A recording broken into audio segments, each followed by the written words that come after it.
Welcome to the Global Marketing Show, the podcast for all things international business. I'm your host, Wendy Pease, president of Rapport International and a translation expert. Come along with me today as we talk to an expert in the global marketing world about facing their biggest fears, hearing about mistakes they made or saw, discussing best practices, and sharing fun travel, language, and culture stories.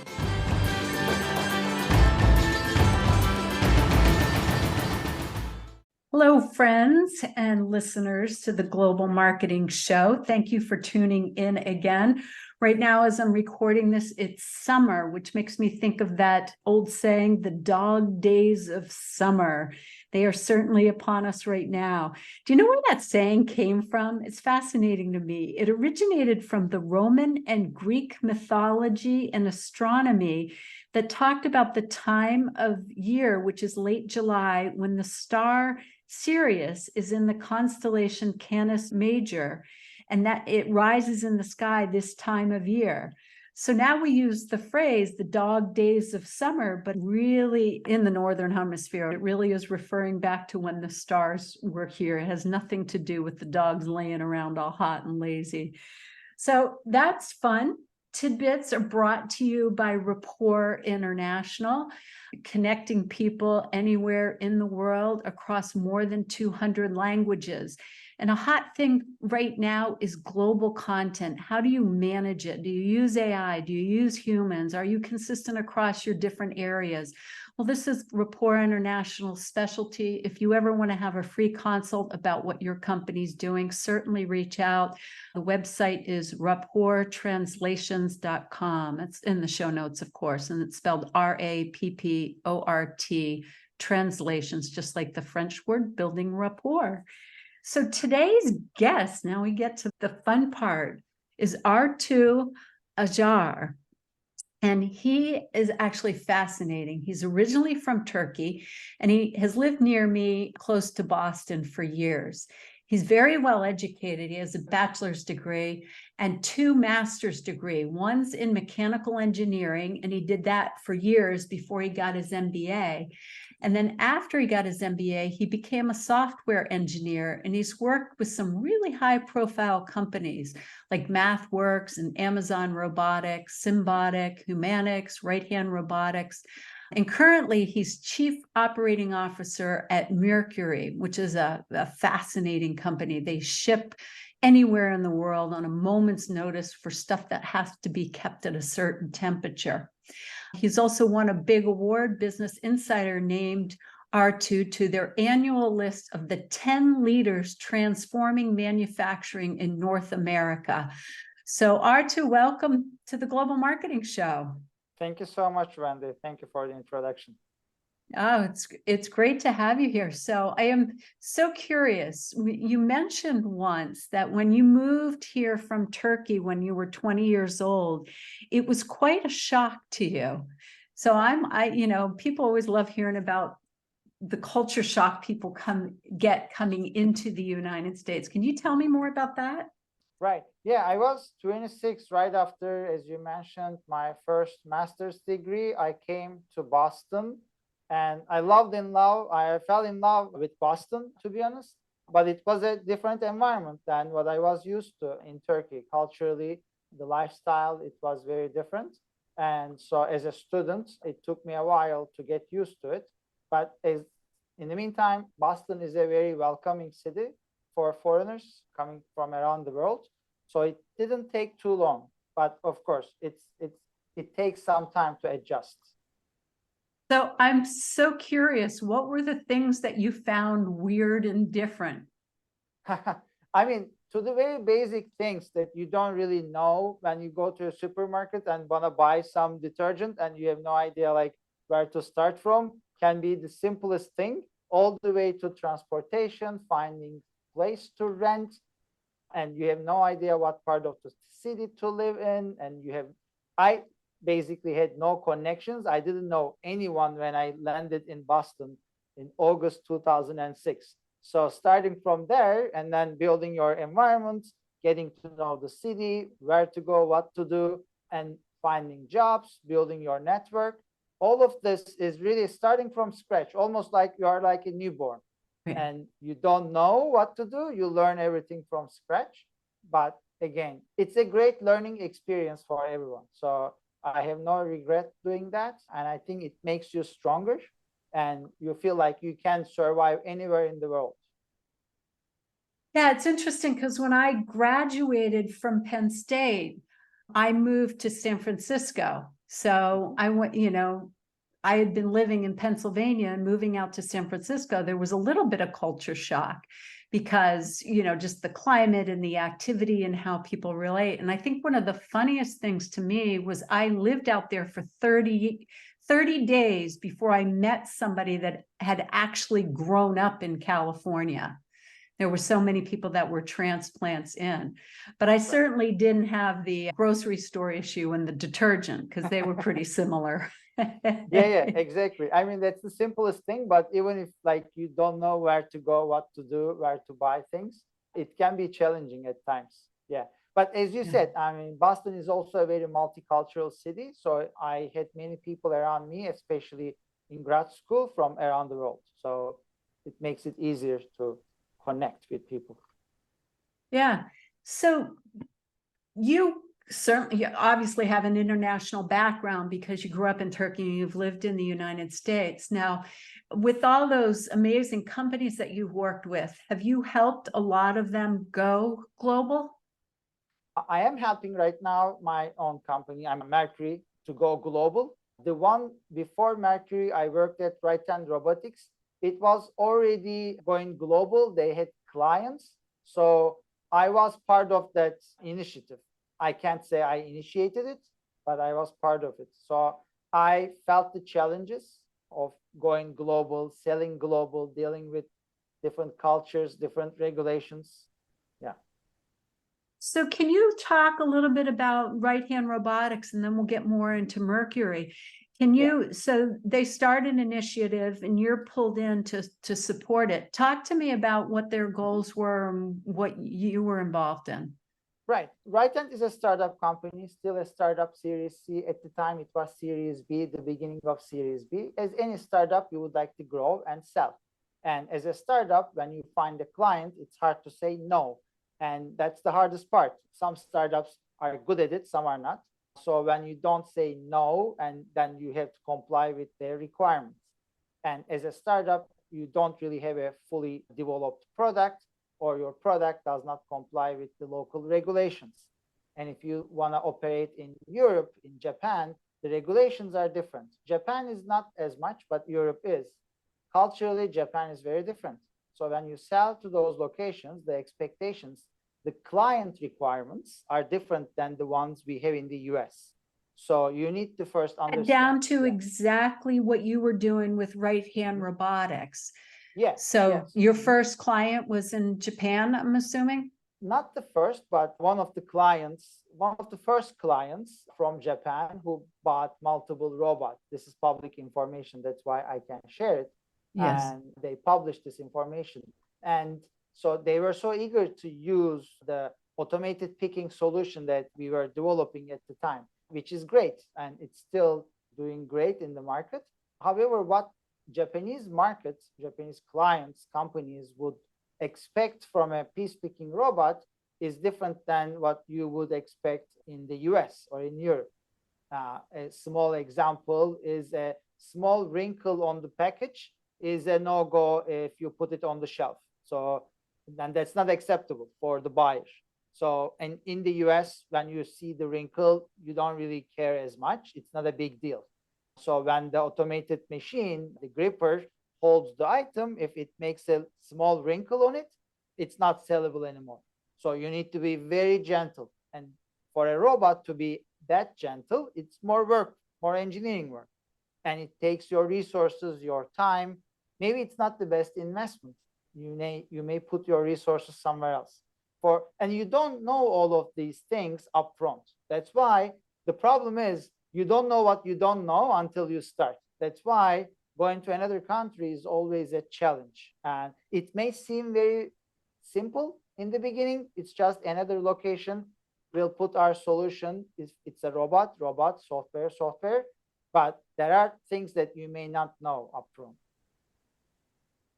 So, yeah, to me, after hearing that story, it doesn't seem simple. It seems daunting because I could walk into this. So what did you do at Right Hand Robotics when you realized that there was this cultural difference? The cultural expectations, requirement differences, you need to adjust. It's a client, you signed an agreement, then you put your resources to solve the problem.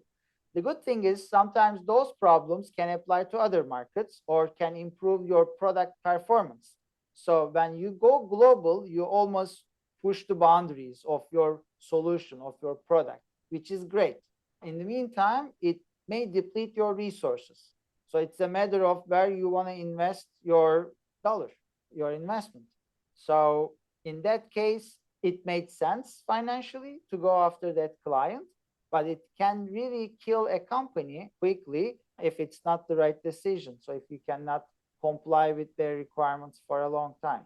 Similarly with Europe, Japan is one example, Europe is another one. In Europe, especially in the automation space, in others as well, you need to comply with CE requirements. So if you don't comply for a while, you can first start as a pilot. You can claim it's not really in production, but after a year, they are not going to accept it. So to be able to comply with CE requirements, you may need to redesign your product or make some modifications to your product. And again, those are engineering investments. It's a well-known requirement upfront.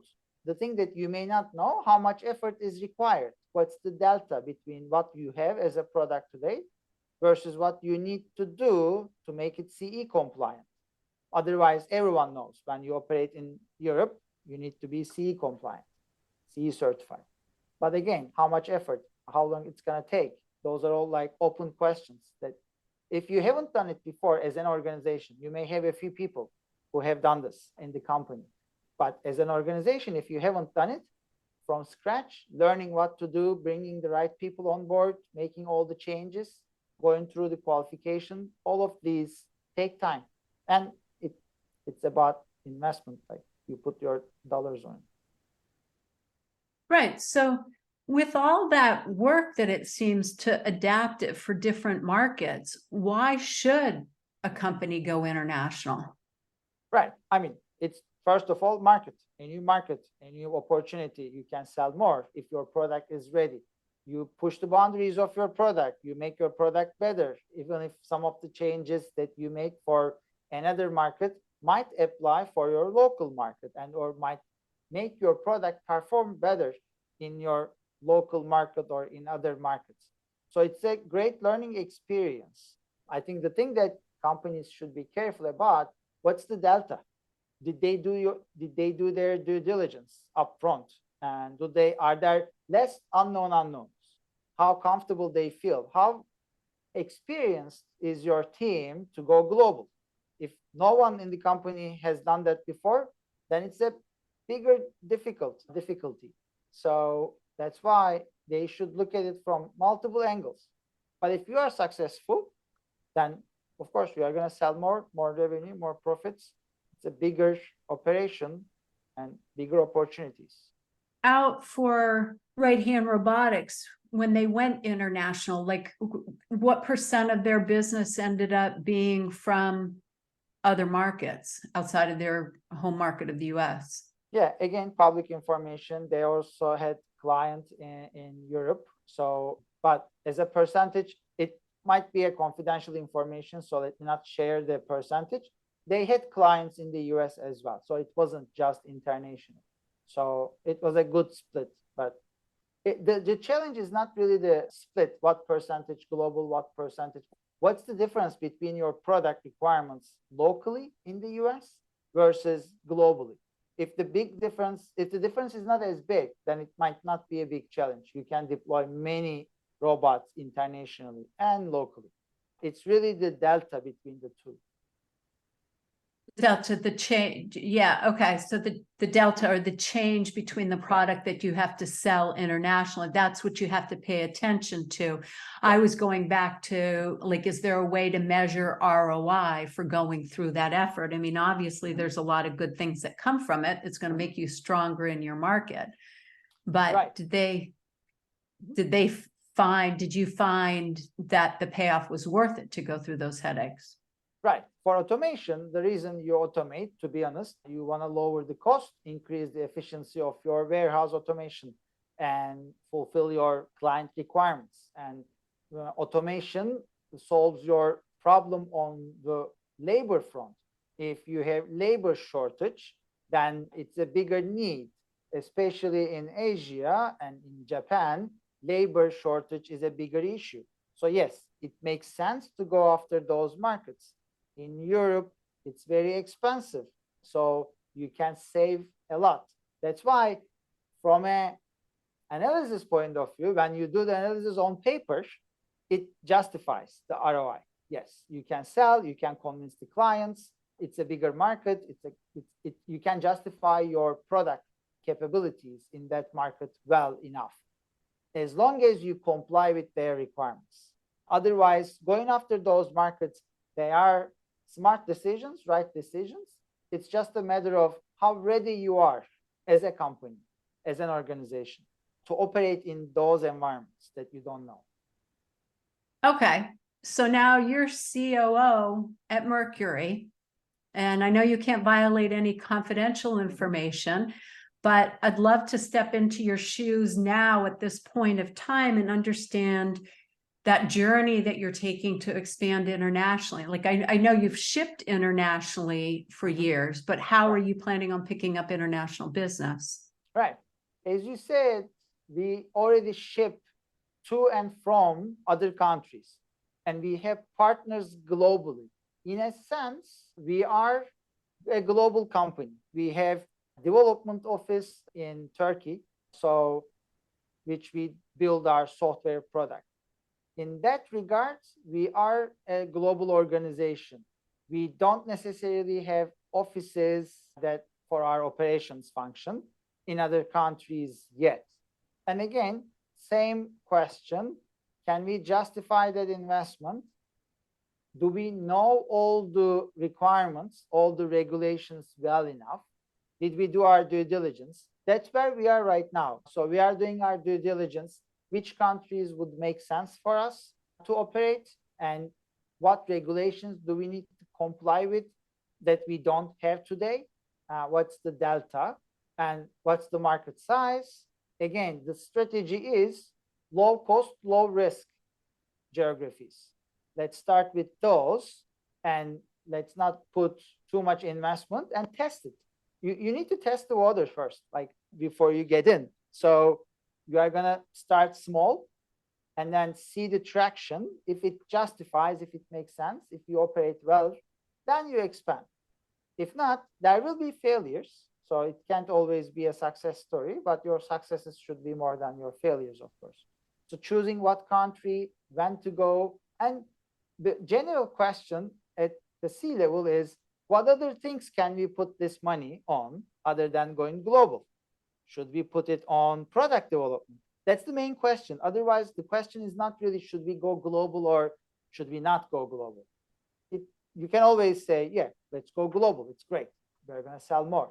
What other things can we do with that investment instead? It comes down to, as you said, ROI. Which one has the highest ROI for us?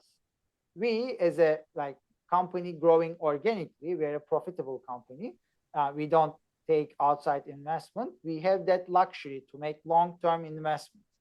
So we don't need to increase our revenue over a couple of months to prove something to the board and the investors. So that's a big luxury compared to startups. But in the meantime, really, it's a matter of where you should put your money. Right. So it's interesting because it's really, going global is that new market, new client. Product development is more customer experience, customer upselling.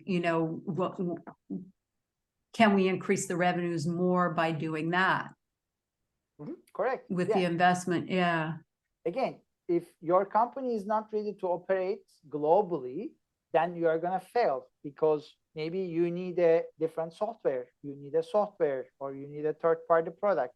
You may need an accounting system for that country.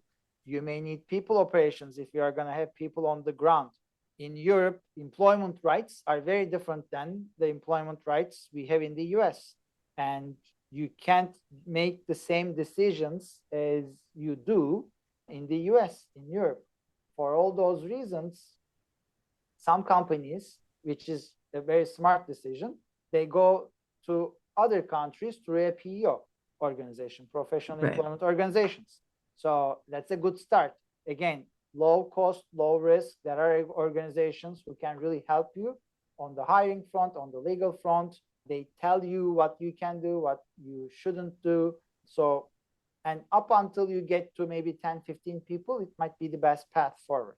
Hey, as I'm listening to you, you started out with that you've got to justify the investment and you have to do your due diligence. And so there's a lot of things that you talked about: market size, regulatory, accounting, software, people on the ground, legal, and then test it. So there, if I'm a new exporter and I'm listening to all that, it's a lot. It's confusing. And I do know that Softland Partners has an export readiness checklist. We'll put that in the show notes.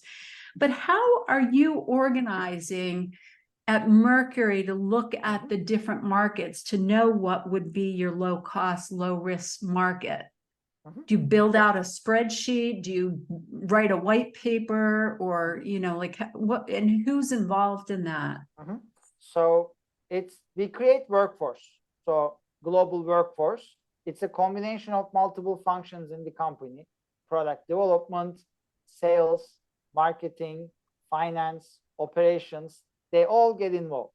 So the path that we took is first do your due diligence in each function, and our VP of operations, VP of marketing, VP of product, VP of sales, they all go and check what they need to do for us to be able to VP of compliance, quality.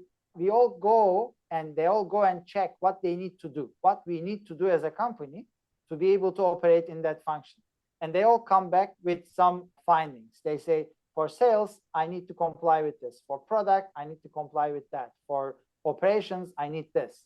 And then when you bring all of this together and then you talk to your legal counsel and they give you some feedback, then it's a matter of really networking as well. So people who have done this before are the best resources for you to get insight. You go and talk to these people and get some recommendations. They then tell you, you can talk to these organizations, these PEOs. You reach out to those PEOs, you learn from them what services they can provide to you, how much it's going to cost you, how long it's going to take, what are the challenges, what can go wrong. That's the key question. What can go wrong if we try to do this?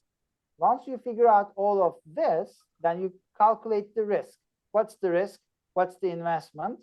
What other things can we do instead? And if the decision is still, yes, we should do it, then it's a matter of executing it. We now have that workforce. They are about to complete their study by the end of July. And then we are going to evaluate what to do next. So, and how many countries are you starting with? Just one at a time. Start again, testing the waters. We are going to try one and then see how it works and then go off. Basically, being in one country is one thing, but you need to grow in that country. It's not really a matter of being in 10 countries in like small quantities. Well, what I meant by that is when you go off to do the due diligence, you're doing due diligence on one country, or did you do it across 10 to pick one? There are normally like some feelings from the beginning with like some data, but doesn't necessarily be a fully flushed data. You know, this country is big in healthcare life sciences versus this other country. This one country, language is not a barrier compared to this other country. The regulations, the tax laws. And then once you have that knowledge prior to the study, you can then bring it down to a number of like 2-3 countries to start with and then compare. I wouldn't really boil the ocean. I wouldn't start with like, let's look at these 20 countries and then figure out what to do. It might be too much work, a bit unnecessary to do the analysis for all countries. That's why start with like 2-3 locations and then move from there. Okay, so you brought in language and language barriers. Of course, I'm always interested in language and culture. So can you talk to me more about how you handle that with your international operations and what you think about in the country you're going forward? Right. I mean, English is an international language. However, when you operate in certain environments, you can't expect everyone to be able to communicate in a language that is not their local language. So that's why we need to consider language barrier, not just the clients, but the partners that we work with. So in this regard, yes, we prioritize countries speaking English first. So that's a good starting point. That would then minimize your investment on the support side, because you can support those countries from your US office. Maybe it's going to be a different time zone, but you don't need to open a new office in that country, especially, let's say you are in France. And it may be a challenge if you only operate in English. So you need to have a support group who can speak French. And especially sales, they might appreciate more if there is a local person who can speak their language. And you should be able to communicate with your clients as well. So that's why language is a barrier, and you should first respect the local language and really put more effort to be able to support their language in your software, in your support function. That's why starting point, if the country that you pick, English is a more common language, that's a better starting point. For more like services organizations, for more product organizations, we are more like a tech-enabled services organization. We have a product, but we provide services. If it's a pure product, just you sell software and nothing else, then your product should be able to support the local language. A great example is from MathWorks. So, and companies, especially startups, when they start building software, they should think about these type of challenges down the road. If you haven't thought about it upfront, then making those changes can be very expensive. MathWorks, when they started in 1984, if I'm not mistaken, or 83 or 84, they probably didn't think about globalization at the time. US was a big enough market. Globalization in 1984 wasn't a big thing at the time yet. So everything was in English. The software was built without considering another language. And when they started going global, after a while, in Japan, they want Japanese. In France, they want French. Germany, they want German. Maybe less so, but they still want their local language. Making those changes in the software can be very simple. If you use the right libraries, if you have the right architecture, just a matter of translation. If you haven't done that, it needs almost re-architecting your software. So that's why when I go to startups, when they start building software from ground up, even if globalization, going global is not on the table, as a product manager, I always bring it up. I was a product manager, so like, did you think about globalization? Did you think about supporting other languages? I am so glad that you talked about that, because that is something that I try to tell startups all the time when they're in the software industry or they're building platforms. And they look at me and kind of say, yeah, the US market is big enough, but there is story and story, talking about companies that haven't thought of that. Yeah, something else that I want to revisit is in talking to some market entry strategists, they actually said that a lot of companies will start in English-speaking countries, particularly when England was still part of the EU, because they have this fear of other languages and cultures. And in the industry, we now have, I just started to use it. It's an ROI calculator. So you can see the small investment that it takes for translation and what the potential revenue is that you can gain. So even though, so if you're listening to this, you got to pick the right market with all the strategy things, certainly take language in as a consideration, but also think about having less competition. And if it's a bigger market, how to figure out your communication strategy so you can support that as a company.